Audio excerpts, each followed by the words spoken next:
guys, Michael and I wanted to give you a brief update on what we're doing in the Congo. But for those of you who don't know us, my name is Jill Lowery, my husband is Michael Lowery, and we have 3 children, Taylor, Hannah, and Matthew. And we're missionaries with international ministries, and we've been serving in the Democratic Republic of the Congo for over 16 years now. So what are we doing in the Congo?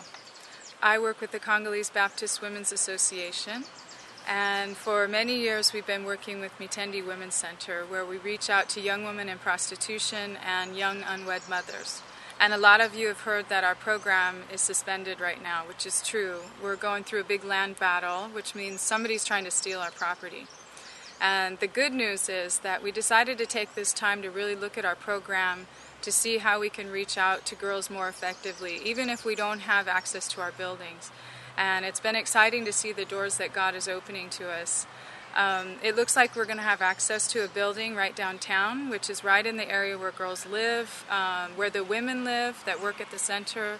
And it looks like if we can use this building, we'll be able to reach many more girls than we ever could have at Mitendi. So we're just excited about where God's taking us, and I want to ask that you would just be in prayer with us and that we could really hear God's leading and follow Him. I need to tell you a little bit about what Michael is doing. Since October, he's been the pastor of the International Protestant Church of Kinshasa, and I'm really proud of him for taking on this ministry. It's been amazing to see the effect that his leadership has had on the congregation. At least half of our church is transient. In other words, a lot of people are coming and going through Kinshasa, and one of our big problems is that it's hard to connect with each other. And so Michael's focus has been creating community. And just one of the simple things that he started doing was having a 5-minute fellowship time in the beginning of church where people just get up, learn each other's names, and talk to each other. And the first week we tried this, it was so funny. They could not get past 43 seconds. Michael timed it.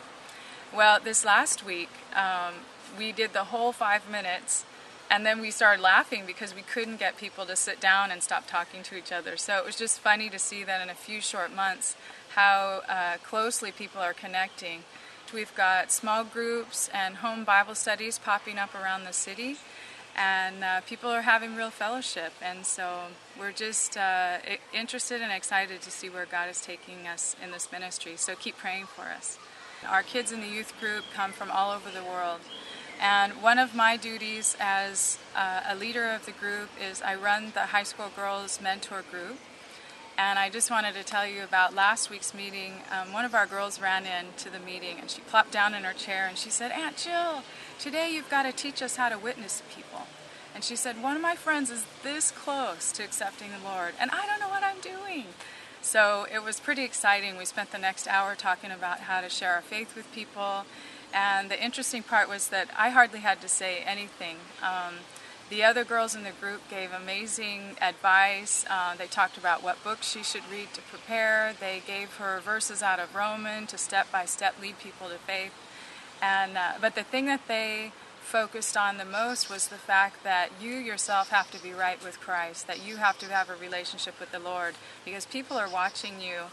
And if you're not right with Christ, then they're not going to want to know Christ. And I just kept thinking, if the future of the church rests on this group of girls, then we're going to be doing okay. So please keep these girls in your prayers. And then I saved the best for last. The ministry that really keeps us in Congo, and the ministry that we feel is making the greatest impact on spreading the gospel of Jesus Christ throughout the Congo, is our work with the Pastors Training Institute of Congo. Michael is a professor and helps with the administration there.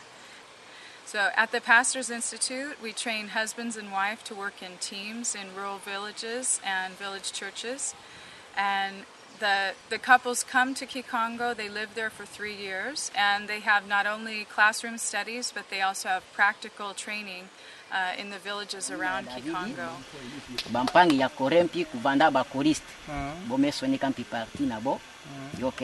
And it's through these young couples who God is raising up that Congo is being transformed really one heart at a time and one village at a time.